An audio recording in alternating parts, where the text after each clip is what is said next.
আপনাদের স্বাগত জানাই। আমি আমার কথা শুনবার জন্য। প্রধানমন্ত্রী ব্রিক্সে যাবেন না, ব্রিক্স সম্মেলনে যাবেন না দিল্লিতে।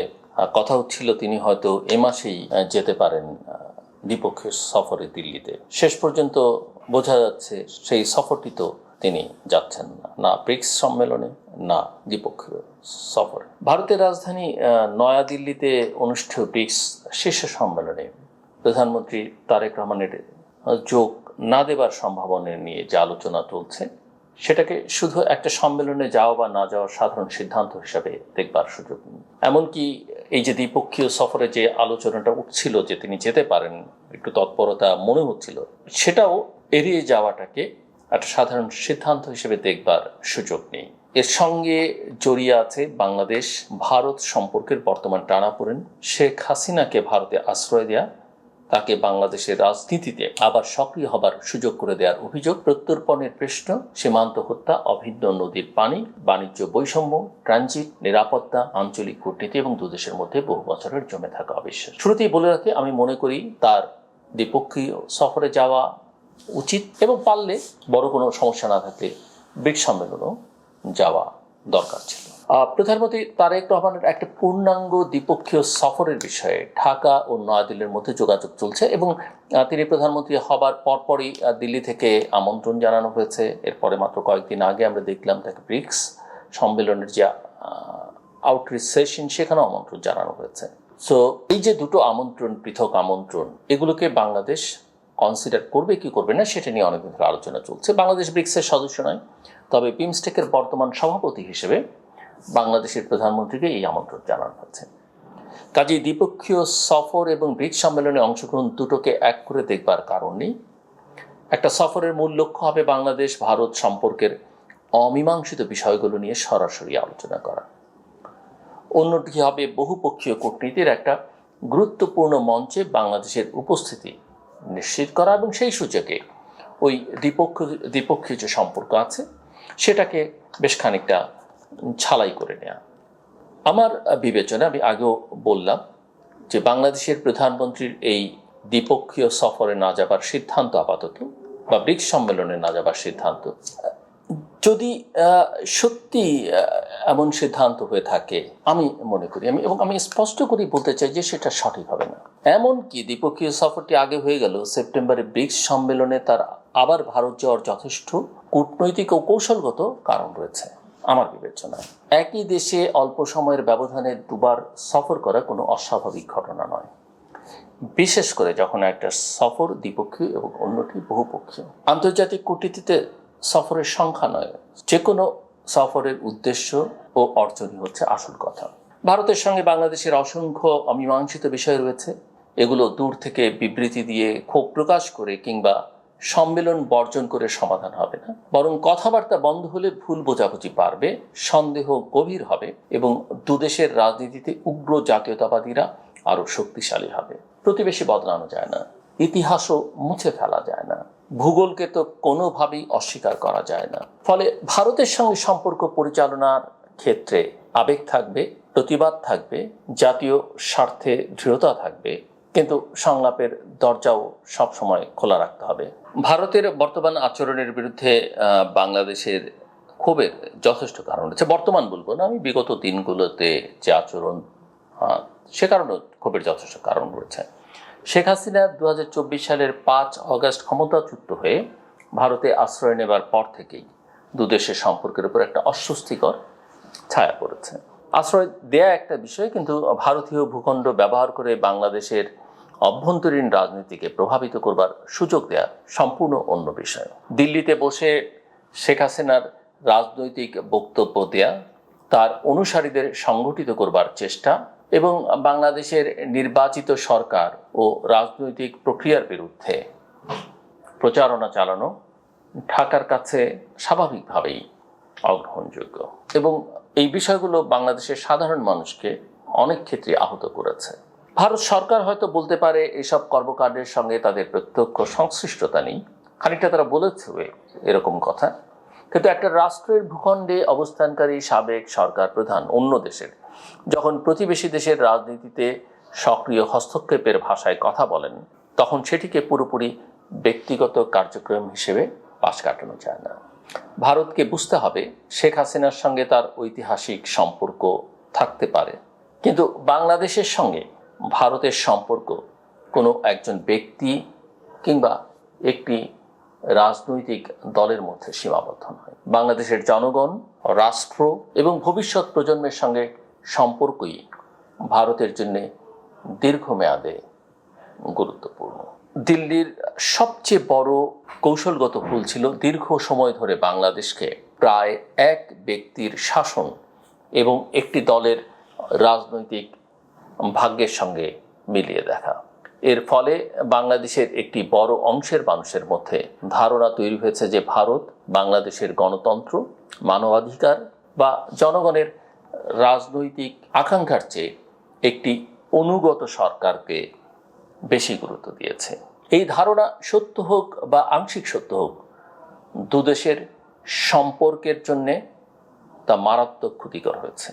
এখন আমি মনে করি ভারতের প্রয়োজন সেই পুরনো দৃষ্টিভঙ্গি থেকে বেরিয়ে এসে বাংলাদেশের নতুন রাজনৈতিক বাস্তবতাকে স্বীকার করে নেয়া। এবং 2 বছরও ভারত পুরোপুরি বুঝতে পেরেছে বলে মনে হয় না, তবে নির্বাচনের পর থেকে মনে হয়েছে যে ভারত কিছুটা পরিস্থিতি উপলব্ধি করতে পারছে, ব্যক্তিগতভাবে আমার কাছে মনে হচ্ছে। কিন্তু আমরা ঠিক সমান তালে সেই চেষ্টাটা করেছি সেটা কিন্তু মনে হয়নি।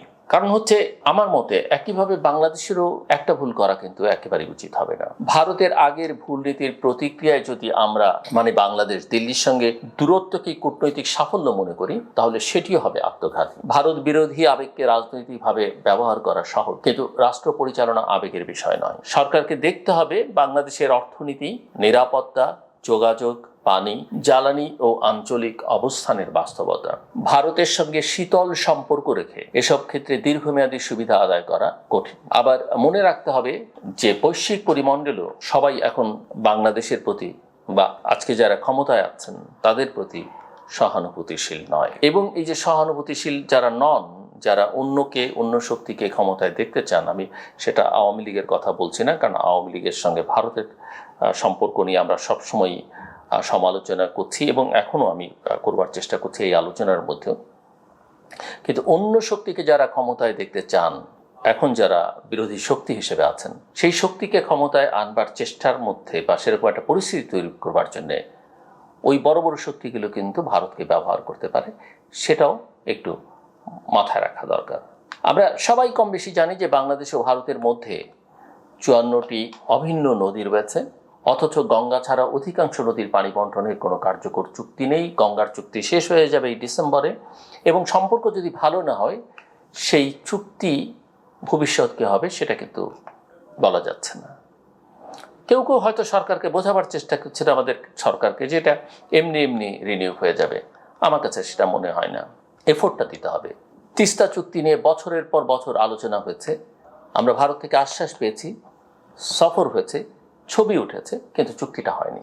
শুষ্ক মৌসুমে বাংলাদেশের উত্তরাঞ্চলের কৃষি, জীববৈচিত্র্য ও মানুষের জীবন ক্ষতিগ্রস্ত হচ্ছে। বর্ষায় আবার উজানের পানি, আকস্মিক বন্যা এবং তথ্য আদান প্রদানের ঘাটতি নতুন সংকট সৃষ্টি করে। এই যে আমি বললাম গঙ্গার পানি বন্টন চুক্তির মেয়াদও শেষ হবার পথে, এখন যদি দুই দেশের সর্বোচ্চ রাজনৈতিক নেতৃত্ব কথা না বলেন, তাহলে এই সমস্যাগুলো সমাধানের রাজনৈতিক নির্দেশনা আসবে কোত্থেকে? নদীর সমস্যা কেবল পানি ভাগাভাগির হিসেব নয়, এটা পরিবেশ, কৃষি, খাদ্য নিরাপত্তা, মানুষের বাস্তুচ্যুতি এবং ভবিষ্যৎ জলবায়ু সংকটের প্রশ্ন। যৌথ নদীগুলোকে যদি শুধু ভারতের উজানের সম্পদ অথবা বাংলাদেশের ভাটির দাবি হিসেবে দেখা হয়, তাহলে কখনোই টেকসই সমাধান হবে না। অববাহিকা ভিত্তিক যৌথ ব্যবস্থাপনা, নিয়মিত তথ্য বিনিময়, নদী রক্ষা এবং দুর্যোগ মোকাবেলার সমন্বিত ব্যবস্থা গড়ে তুলতে হবে। এসব বিষয়ে একটি দ্বিপক্ষীয় সফর গুরুত্বপূর্ণ। আবার ব্রিক্সের মতো মঞ্চেও জলবায়ু দুর্যোগ ব্যবস্থাপনা ও আঞ্চলিক সহযোগিতার আলোচনায় বাংলাদেশ নিজের অবস্থান তুলে ধরতে পারে। ওই প্ল্যাটফর্মে না হোক আলোচনা, অ্যাটলিস্ট এক জায়গায় ওই সব দেশের নেতৃবৃন্দের সঙ্গে দেখা হবার একটা সুযোগ তৈরি হয়। আর হোস্ট কান্ট্রি হিসেবে ভারতের প্রধানমন্ত্রীর সঙ্গে একটা স্বল্প সময়ের জন্য হলেও আলোচনার সুযোগ তৈরি হয়, এবং এই কুশলাদি বিনিময়, একটা সামনাসামনি দেখা হওয়া, শুভেচ্ছা বিনিময়ের মধ্য দিয়েও সম্পর্কের উষ্ণতা বৃদ্ধি পেতে পারে এবং সেটা হয়তো কাজেও লাগতে পারে। অনেক ভুল বোঝাবুঝির অবসান হতে পারে এর মধ্য দিয়ে। সীমান্ত হত্যা ও দুদেশের সম্পর্কের সবচেয়ে বেদনাদায়ক অধ্যায়গুলোর একটি। প্রায় প্রতিবার বৈঠকের পর সীমান্তে প্রাণঘাতী অস্ত্রের ব্যবহার কমানোর অঙ্গীকার শোনা যায়। তারপরও বাংলাদেশি নাগরিক নিহত হন। সীমান্তে অপরাধ বা চোরাচালান থাকলে আইনানুগ ব্যবস্থা নিতে হবে, কিন্তু নিরস্ত্র মানুষকে গুলি করে হত্যা কোনোভাবেই গ্রহণযোগ্য নয়। বন্ধুত্বপূর্ণ সম্পর্কের দাবি এবং সীমান্তে মানুষের রক্ত, এই দুটো পাশাপাশি চলতে পারে না। বাংলাদেশের প্রধানমন্ত্রী দিল্লি গেলে তাকে এই প্রশ্ন স্পষ্টভাবে তুলতে হবে। শুধু সাধারণ প্রতিশ্রুতি নয়, সীমান্ত হত্যাকে শূন্যে নামানোর জন্যে সময়বদ্ধ পর্যবেক্ষণযোগ্য ব্যবস্থা চাইতে হবে। এবং অ্যাটলিস্ট বাংলাদেশের প্রধানমন্ত্রী এগুলো বলতে পারবেন যে আমি এই বিষয়গুলো জোরালো ভাষায় বলেছি। বাণিজ্যের ক্ষেত্রে বাংলাদেশ ও ভারতের সম্পর্ক ভারসাম্যহীন। ভারত বাংলাদেশের অন্যতম বৃহৎ বাণিজ্য অংশীদার, এবং সেটা হলেও বিপুল বাণিজ্য ঘাটতি রয়েছে। বাংলাদেশি পণ্য ভারতের বাজারে প্রবেশ করতে শুল্ক বহির্ভূত নানা প্রতিবন্ধকতার মুখে পড়ে। স্থল বন্দরের অবকাঠামো, মান নিয়ন্ত্রণের নিয়ম, কাস্টমস জটিলতা এবং হঠাৎ নীতিগত পরিবর্তন ব্যবসায়ীদের ক্ষতিগ্রস্ত করে। ভারত বাংলাদেশের ট্রানজিট ও যোগাযোগ সুবিধা থেকে লাভবান হতে চায়, যা নিজে কোনো সমস্যা নয়। আঞ্চলিক যোগাযোগ উভয় দেশের জন্যই লাভজনক হতে পারে, কিন্তু এই ব্যবস্থা অবশ্যই পারস্পরিক হতে হবে। বাংলাদেশ যদি ভারতকে তার উত্তর পূর্বাঞ্চলের সঙ্গে যোগাযোগের সুবিধে দেয়, তবে বাংলাদেশেরও নেপাল, ভুটান এবং বৃহত্তর আঞ্চলিক বাজারে অবাধ প্রবেশাধিকার পাওয়া উচিত। আর এই যে পণ্য ভারতে যাবার প্রসঙ্গে আলোচনা করলাম, বাংলাদেশেরও কিন্তু অনেক প্রয়োজন ভারত থেকে আসে, অনেক পণ্য যেগুলো বাংলাদেশের প্রয়োজন। এই যে কাঁচামরিচের কথাই ধরেন না কেন, অনেক সময় পেঁয়াজ, এটা ওটা নানা কিছু কিন্তু আমরা ভারত থেকে আমদানি করি, যেগুলো আমাদের এখানে উৎপাদিত পণ্যের চেয়ে মূল্য অনেক সময় কম পড়ে, বা অনেক সময় আমাদের সংকট তৈরি হলে এত সহজে এত কাছ থেকে আর অন্য কোথাও থেকে আনবারও সুযোগ পাওয়া যায় না। সেই বিবেচনাটা কিন্তু আমি মনে করি আমাদের মাথায় রাখতে হবে।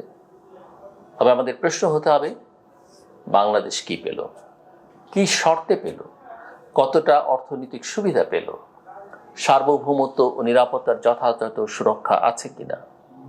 বন্ধুত্বের নামে একতরফা সুবিধা দেওয়া যেমন উচিত নয়, তেমনি শুধু ভারতকে সুবিধা হতে পারে বলে বাংলাদেশের জন্য লাভজনক যোগাযোগ প্রকল্পেও বাতিল করা বুদ্ধিমানের কাজ হবে না। রাষ্ট্রের স্বার্থ নির্ধারিত হবে হিসেব, তথ্য ও দীর্ঘমেয়াদী কৌশলের ভিত্তিতে। শেখ হাসিনার প্রত্যর্পণের প্রশ্নটিও এড়িয়ে যাবার কোনো সুযোগ নেই। তার বিরুদ্ধে বাংলাদেশের আদালতের সিদ্ধান্ত, বাংলাদেশের জনগণের ক্ষোভ, গুরুতর অভিযোগ এবং সরকারের আনুষ্ঠানিক প্রত্যর্পণ অনুরোধ রয়েছে। ভারত এই প্রশ্নে আইনি ও কূটনৈতিক জটিলতার কথা বলতে পারে, কিন্তু অনির্দিষ্টকাল নীরব থাকা সংকটকে আরো গভীর করবে। ঢাকা ও দিল্লিকে সরাসরি বসে বিষয়টির আইনি অবস্থান, দ্বিপক্ষীয় প্রত্যর্পণ চুক্তি এবং সম্ভাব্য করণীয় নিয়ে কথা বলতে হবে। ভারত যদি তাকে অবিলম্বে ফেরত দিতে প্রস্তুত নাও থাকে, অন্তত ভারতীয় ভূখণ্ড থেকে বাংলাদেশের বিরুদ্ধে রাজনৈতিক কার্যক্রম পরিচালনার সুযোগ বন্ধ করা উচিত। এই উচিত সেটা ভারত যে একেবারে বোঝে না তা কিন্তু না। সাম্প্রতিককালে তাদের মুখপাত্র পররাষ্ট্র দপ্তরের জয়সলের কথা কিন্তু সেটা বোঝা গেছে। কিন্তু বাংলাদেশের দিক থেকে ঠিক এই ক্ষোভের কারণেই ব্রিক্স সম্মেলন বর্জন করা বা না যাওয়া, বা দ্বিপক্ষীয় সফরে আপাতত না যাওয়া কৌশলগতভাবে দুর্বল সিদ্ধান্ত হবে।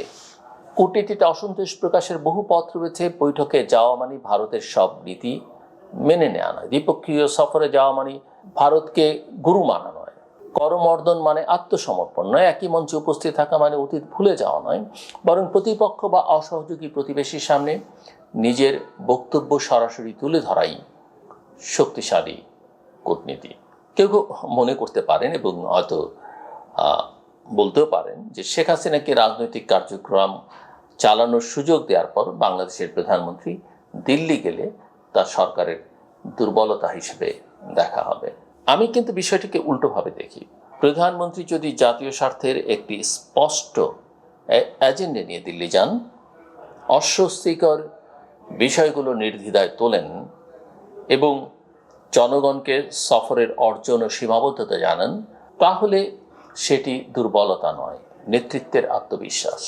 সম্মেলন বর্জন করে ঘরে বসে কঠোর বিবৃতি দেওয়া সহজ, মুখোমুখি বসে সীমান্ত হত্যা, পানি প্রত্যর্পণ, বাণিজ্য এবং রাজনৈতিক হস্তক্ষেপের প্রশ্ন তোলা অনেক বেশি সাহসী কাজ, অনেক বেশি সাহসী কাজ এবং আমি বলবো অনেক বেশি প্রয়োজনীয় কাজ।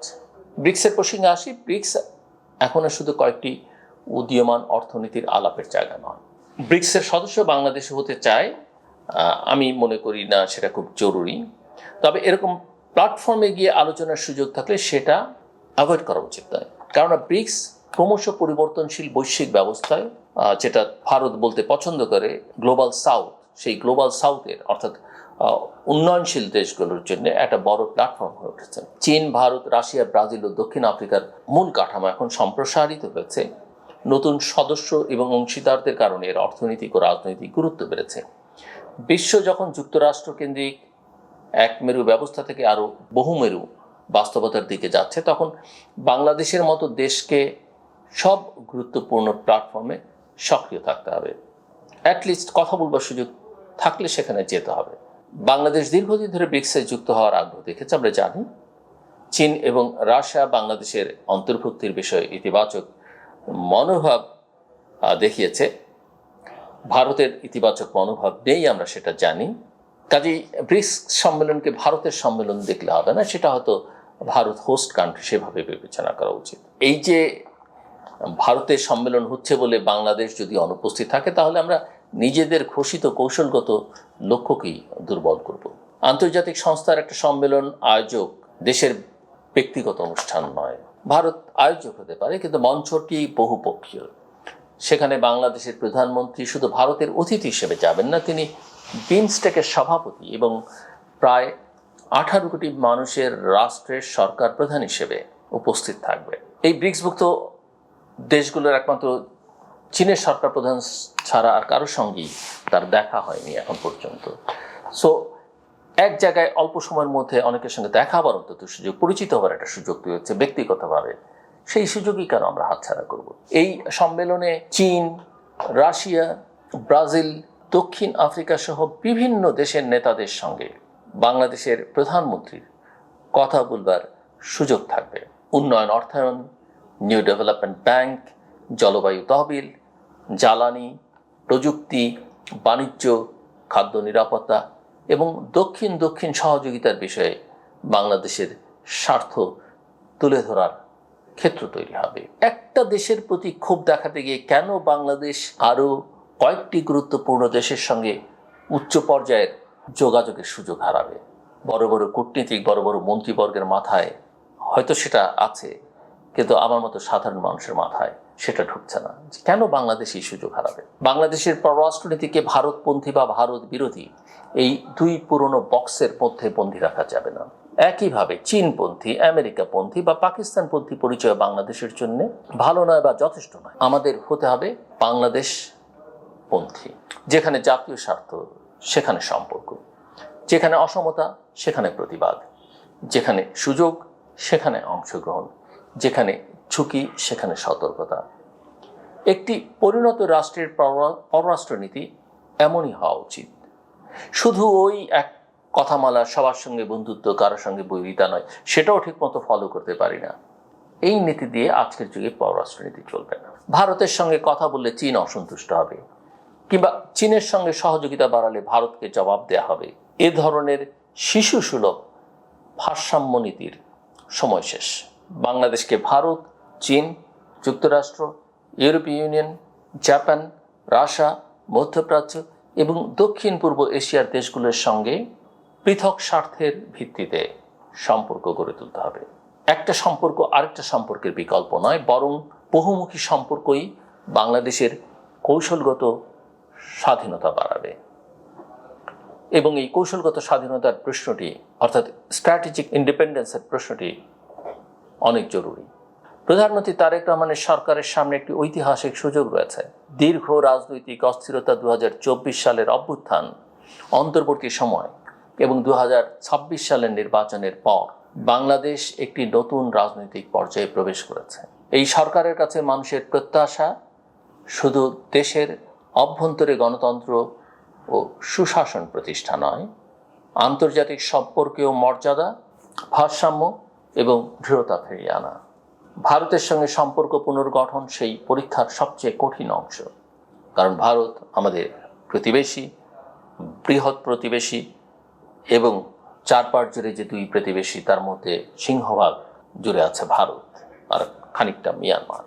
কাজেই এই পুনর্গঠন কোনোভাবেই পুরনো ব্যবস্থায় ফিরে যাওয়া হতে পারে না। অতীতে বাংলাদেশের কোনো সরকার ভারতের সঙ্গে ঘনিষ্ঠ সম্পর্কের নামে যদি জাতীয় স্বার্থে প্রয়োজনীয় প্রশ্ন তোলেনি, নতুন সরকারকে তার পুনরাবৃত্তি করা যাবে না। আবার অতীতের একপক্ষীয়তার প্রতিক্রিয়ায় সম্পর্ককে সংঘাতের দিকে ঠেলে দেওয়া যাবে না। আমাদের প্রয়োজন একটা নতুন কাঠামো, যেখানে সম্পর্ক হবে রাষ্ট্রের সঙ্গে রাষ্ট্রের, জনগণের সঙ্গে জনগণের, কোনো ব্যক্তি, পরিবার বা বিশেষ দলের সঙ্গে নয়। দ্বিপক্ষীয় সফরে বাংলাদেশের একটা সুস্পষ্ট লিখিত এজেন্ডা থাকা দরকার। শেখ হাসিনার প্রত্যার্পণ ও রাজনৈতিক কার্যক্রম বন্ধ, ভারতের মাটিতে বসে, বাংলাদেশে নয়। কারণ সেটা বাংলাদেশের সরকার আইন ঠিক করবে, জনগণ ঠিক করবে কি করা হবে না হবে। সীমান্ত হত্যা, তিস্তা ও গঙ্গা সহ অভিন্ন নদী, বাণিজ্য বৈষম্য, ট্রানজিটের পারস্পরিকতা, ভিসা জটিলতা, জ্বালানি সহযোগিতা, নিরাপত্তা, প্রচারণ ও বিভ্রান্তিকর তথ্য সবকিছু আলোচনায় রাখতে হবে। একই সঙ্গে সম্পর্ক উন্নয়নের ইতিবাচক ক্ষেত্রগুলো চিহ্নিত করতে হবে। স্বাস্থ্যসেবা, শিক্ষা, পর্যটন, সংস্কৃতি, বিদ্যুৎ, দুর্যোগ ব্যবস্থাপনা এবং আঞ্চলিক যোগাযোগের সহযোগিতার বাস্তব সুযোগ রয়েছে। প্রধানমন্ত্রীর ভারত সফরের আগে বাংলাদেশের বিভিন্ন রাজনৈতিক দল, বিশেষজ্ঞ, ব্যবসায়ী, পানি ও সীমান্ত বিষয়ক গবেষক এবং নাগরিক সমাজের সঙ্গে আলোচনা করা যেতে পারে। এতে সফরটি কোনো দলীয় উদ্যোগ না হয়ে জাতীয় কূটনৈতিক প্রচেষ্টার অংশ হিসেবে গণ্য হতে পারে। সফরের পরও জনগণকে জানতে হবে কোন বিষয়ে অগ্রগতি হয়েছে, কোথায় মতপার্থক্য রয়ে গেছে এবং পরবর্তী পদক্ষেপ কী। গোপন সমঝোতার সংস্কৃতি দুদেশের সম্পর্ককে অতীতে যথেষ্ট ক্ষতি করেছে এবং সেই ক্ষতির মূল্য বাংলাদেশ তো দিচ্ছেই, বোধ করি কোনো কোনো ক্ষেত্রে ভারতকেও দিতে হয়েছে। একটা গুরুত্বপূর্ণ বিষয় মনে রাখা দরকার, ভারত ও বাংলাদেশের সঙ্গে দীর্ঘস্থায়ী বৈরিতা বহন করতে পারবে না। ভারতের উত্তর পূর্বাঞ্চলের যোগাযোগ, বঙ্গোপসাগরের নিরাপত্তা, সীমান্ত ব্যবস্থাপনা, আঞ্চলিক বাণিজ্য এবং দক্ষিণ এশিয়ায় তার গ্রহণযোগ্যতার জন্য একটা স্থিতিশীল ও সহযোগী বাংলাদেশ প্রয়োজন। বাংলাদেশের জনগণের আস্থা হারিয়ে কেবল কোনো বিশেষ রাজনৈতিক শক্তির উপর নির্ভর করে ভারত নিজের স্বার্থ রক্ষা করতে পারবে না। বাংলাদেশের প্রধানমন্ত্রী দিল্লি গেলে ভারতের নেতৃত্বকে এই বাস্তবতা স্পষ্টভাবে বোঝানো উচিত এবং আমি মনে করি সেটা ভালোভাবেই সম্ভব। আমাদের দেশেও ভারতকে ঘিরে আবেগের রাজনীতি দীর্ঘদিন ধরে চলেছে।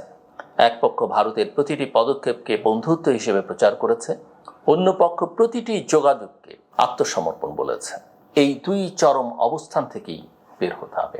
ভারতের অন্যায্য আচরণের সমালোচনা করা ভারত বিদ্বেষ নয়, আবার ভারতের সঙ্গে আলোচনার পক্ষে থাকা ভারতের কাছে নত হওয়া নয়। জাতীয় স্বার্থের কূটনীতিতে একই সঙ্গে দৃঢ়তা এবং সংলাপের ক্ষমতা থাকা দরকার।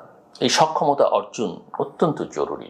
ব্রিক্স সম্মেলনে যোগ দিলে প্রধানমন্ত্রী তারেক রহমান ভারতের সঙ্গে চলমান উত্তেজনার মধ্যেও দেখাতে পারবেন যে বাংলাদেশ প্রতিক্রিয়াশীল নয়, আত্মবিশ্বাসী। ঢাকা ক্ষুব্ধ হতে পারে কিন্তু বিচ্ছিন্ন নয়, প্রতিবাদ করতে পারে কিন্তু সংলাপ ছেড়ে দেয় না, জাতীয় স্বার্থে আপোষ করে না, আবার দরজাও বন্ধ করে না। এই বার্তাটি শুধু ভারতের জন্য নয়, আন্তর্জাতিক সম্প্রদায়ের কাছেও গুরুত্বপূর্ণ এবং আমি মনে করি এই জায়গায় বাংলাদেশের চুপ করে বসে থাকবার কোনো সুযোগ নেই। এবং দ্রুততার সঙ্গে যদি দ্বিপক্ষীয় সফর করা, যেটা আলোচনা শুনছিলাম আমরা হয়তো হবে এই মাসে, যেটা এখন না হবার আশঙ্কা করা হচ্ছে, এই সফরের কয়েক সপ্তাহ পর আবার দিল্লি যাওয়া নিয়ে যে প্রশ্ন উঠতে পারে সেটিরও সহজ উত্তর আছে আমার কাছে। প্রথম সফরে দুদেশের সমস্যা সম্ভাবনা নিয়ে বিস্তারিত আলোচনা হবে।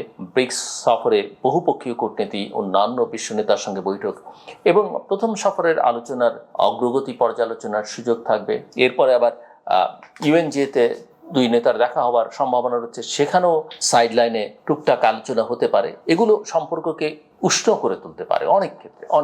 আন্তর্জাতিক কূটনীতিতে নিয়মিত যোগাযোগই সম্পর্ককে ফলপ্রসূ করে। একটি বৈঠকই বহু দশকের সমস্যার সমাধান হয়ে যায় না। আরেকটা কথা মাথায় রাখতে হবে যে মন্ত্রী পর্যায়ের বৈঠক হচ্ছে, সচিব পর্যায়ের বৈঠক হচ্ছে, যোগাযোগ হচ্ছে, এগুলো নিঃসন্দেহে গুরুত্বপূর্ণ, কিন্তু তার চাইতে বহু গুরুত্বপূর্ণ অনেক সমস্যার সহজ সমাধান হয় শীর্ষ দুই নেতার বৈঠকের মধ্যে। সেটা কিন্তু আমাদের বিবেচনায় রাখতে হবে। নিজ থেকে কেউ যদি বলেন আমি তো যোগাযোগ করছি, আমরা তো করছি, আপনি থাকেন, এটা আসলে ওই প্রধান নেতার ভাবমূর্তির ক্ষেত্রেও সংকট তৈরি করে। এটা কিন্তু মাথায় রাখতে হবে, বুঝতে হবে। কাজেই একটা বৈঠকে যে কথা বলছিলাম যে বহু দশকের সমস্যার সমাধান হয়ে যায় না, আবার ক্রমাগত বৈঠক হতে থাকলে, দেখা সাক্ষাৎ হতে থাকলে অনেক সমস্যার সমাধান অনেক সহজ হয়ে যায়। দ্বিপক্ষীয় সফর এবং ব্রিক্স সম্মেলনের মাঝের সময়টিকে একটা পরীক্ষামূলক সময় হিসেবে বাংলাদেশ ব্যবহার করতে পারে। প্রথম সফরে কিছু বাস্তব পদক্ষেপে সম্মতি হলে ব্রিক্সের সময় তার অগ্রগতি দেখা যাবে। ভারত যদি সীমান্ত হত্যা বন্ধে দৃশ্যমান ব্যবস্থা নেয়, শেখ হাসিনার রাজনৈতিক কর্মকাণ্ড নিয়ন্ত্রণ করে, পানি আলোচনা এগিয়ে নেয় কিংবা বাণিজ্য প্রতিবন্ধকতা কমাতে উদ্যোগী হয়, তাহলে সম্পর্কের পরিবেশ বদলাতে পারে। আর যদি অগ্রগতি নাও হয়, ব্রিক্সের মঞ্চে আবার আলোচনার সুযোগ থাকবে। অনুপস্থিত থাকলে সেই চাপ তৈরির ক্ষেত্রটিও হারিয়ে যাবে। আমার মনে হয় যে এই বিষয়গুলোকে অত্যন্ত গুরুত্বের সঙ্গে ভাবা উচিত। কূটনীতি পুরস্কার বা শাস্তির সরল ব্যবস্থা নয়। আমরা যাকে পছন্দ করি তার সঙ্গে কথা বলবো, যাকে পছন্দ করি না তাকে এড়িয়ে চলবো। রাষ্ট্র এভাবে পরিচালিত হয় না। বিশ্বের সবচেয়ে বৈরী দেশগুলো যুদ্ধের মধ্যেও যোগাযোগ রাখে, কারণ কথাবার্তা বন্ধ হওয়ার পরই ভুল হিসেব, উত্তেজনা এবং সংঘাতের ঝুঁকি সবচেয়ে বেশি বাড়ে। বাংলাদেশ ও ভারতের মধ্যে যুদ্ধ নেই, তবে আস্থার সংকট আছে, একথা অনস্বীকার্য। এই সংকটের সমাধান আরো দূরত্বে নয়, শর্তযুক্ত ও সাহসী সম্পৃক্ততায়। ঢাকাকে স্পষ্ট করতে হবে, নতুন সম্পর্ক চাইলে ভারতকে বাংলাদেশের নতুন বাস্তবতা, জনগণের অনুভূতি এবং সার্বভৌম সিদ্ধান্তকে সম্মান করতে হবে। একই সঙ্গে বাংলাদেশকে বুঝতে হবে, প্রতিবেশীর সঙ্গে সমস্যাকে অনন্তকাল ঝুলিয়ে রেখে কোনো রাষ্ট্র এগোতে পারে না। তাই আমি আবারও বলি, ব্যক্তিগতভাবে আমার বক্তব্য, আপনার পছন্দ হোক কিংবা না হোক, সেটা খুব পরিষ্কার। প্রধানমন্ত্রী তারেক রহমানের ভারত যাওয়া উচিত, একটা পূর্ণাঙ্গ দ্বিপক্ষীয় সফরে যাওয়া উচিত, সব অমীমাংসিত প্রশ্ন নিয়ে খোলামেলা কথা বলা উচিত, তারপরও তার ব্রিক্স সম্মেলনে যোগ দেওয়া উচিত। কারণ দুটো সফরের চরিত্র, লক্ষ্য ও কূটনৈতিক মূল্য আলাদা, একটি আরেকটিকে অপ্রয়োজনীয় করে না। যদিও আমরা দেখছি এখন দুটোই ঝুলে গেছে বা ঝুলে যাচ্ছে। দিল্লিতে যাওয়া মানে শেখ হাসিনার বিষয়ে বাংলাদেশের অবস্থান থেকে সরে আসা নয়। দিল্লিতে যাওয়া মানে সীমান্ত হত্যা ভুলে যাওয়া নয়। দিল্লিতে যাওয়া মানে তিস্তার দাবি ছেড়ে দেওয়া নয়। বরং এসব দাবি ভারতের নেতৃত্বের সামনে আন্তর্জাতিক কূটনৈতিক পরিবেশে এবং রাজনৈতিক দৃঢ়তার সঙ্গে তুলে ধরার নামই কার্যকর পররাষ্ট্রনীতি। আমি জানি না আমাদের পররাষ্ট্র মন্ত্রণালয়ের দায়িত্বে থাকা ব্যক্তিবর্গ প্রধানমন্ত্রীকে কি বার্তা দিচ্ছেন বা কি বোঝাচ্ছেন। বাংলাদেশের স্বার্থ রক্ষার সবচেয়ে শক্তিশালী পথ হলো সব পক্ষের সঙ্গে কথা বলা, কিন্তু কারো কাছে নত না হওয়া, সব মঞ্চে উপস্থিত থাকা কিন্তু নিজের কণ্ঠ হারিয়ে না ফেলা, প্রতিবেশীর সঙ্গে সহযোগিতা করা কিন্তু অসমতা মেনে না নেওয়া। ব্রিক্স সম্মেলনে না গিয়ে আমরা হয়তো সাময়িক ক্ষোভ প্রকাশ করতে পারবো, দ্বিপক্ষীয় সফরে না গিয়ে আমরা হয়তো সাময়িক রাগ দেখাতে পারবো, কিন্তু সেখানে গিয়ে জাতীয় স্বার্থের কথা বললে আমরা একটা পরিণত, আত্মবিশ্বাসী এবং কৌশলগত বাংলাদেশের পরিচয় দিতে পারবো। অনেক ভুল বোঝাবুঝির অবসান করতে পারবো। হয়তো ভুল না, আমি বলবো সঠিক বোঝাও, কিন্তু জটিলতাগুলো নিরসন করতে পারবো। সমস্যা জমিয়ে রাখলে তা একসময় সংকটে পরিণত হয়। সংলাপ সমস্যার তাৎক্ষণিক সমাধান নিশ্চিত করে না হয়তো, কিন্তু সংলাপ ছাড়া সমাধানের পথই তৈরি হয় না। ঢাকা ও দিল্লি দু রাজধানীকেই এই সহজ সত্যটি বুঝতে হবে। দরজা বন্ধ করে প্রতিবেশীকে বদলানো যায় না। দরজা খুলে চোখে চোখ রেখে নিজের স্বার্থে দৃঢ় থেকে কথা বলাই হচ্ছে রাষ্ট্রনায়কোচিত পথ। যারা দিল্লির বিরুদ্ধে খেপিয়ে তুলে অন্য শক্তিগুলো হয়তো বাংলাদেশকে উস্কানি দিতে পারে, কিন্তু মনে রাখতে হবে দিল্লির সঙ্গে যে স্বার্থের সম্পর্ক আছে বা দিল্লির সঙ্গে সংকট হলে যে জটিলতা তৈরি হতে পারে, ওইসব দেশের এই সংকট সমাধান, ওইসব স্বার্থ সুরক্ষা দেয়া বাংলাদেশকে সম্ভব নয়। আমি খুব দৃঢ়তার সঙ্গেই কথা বলছি। এই মুহূর্তে বাংলাদেশের প্রয়োজন অভিমান নির্ভর কূটনীতি নয়, আত্মমর্যাদা সম্পন্ন বাস্তববাদ। প্রধানমন্ত্রীকে তাই দিল্লি যেতে হবে, একবার দ্বিপক্ষীয় আলোচনার জন্য, প্রয়োজন হলে আবার ব্রিক্সের বহুপক্ষীয় মঞ্চে। কারণ ভারতের সঙ্গে আমাদের সমস্যার সংখ্যা এত বেশি এবং সম্পর্কের গুরুত্ব এত গভীর যে নীরবতা এখানে কোনো নীতি হতে পারে না। কথা বলতে হবে, কঠিন কথা বলতে হবে, বারবার বলতে হবে। সমস্যার সমাধান না হওয়া পর্যন্ত সংলাপ চালিয়ে যেতে হবে। অন্যথায় সমস্যাগুলো শুধু অমীমাংসিতই থাকবে না, সময়ের সঙ্গে আরও জটিল, আরও রাজনৈতিক এবং আরও বিপজ্জনক হয়ে উঠবে। আমার কথা শুনবার জন্য অসংখ্য ধন্যবাদ। আপনাদের সবার জন্য শুভকামনা।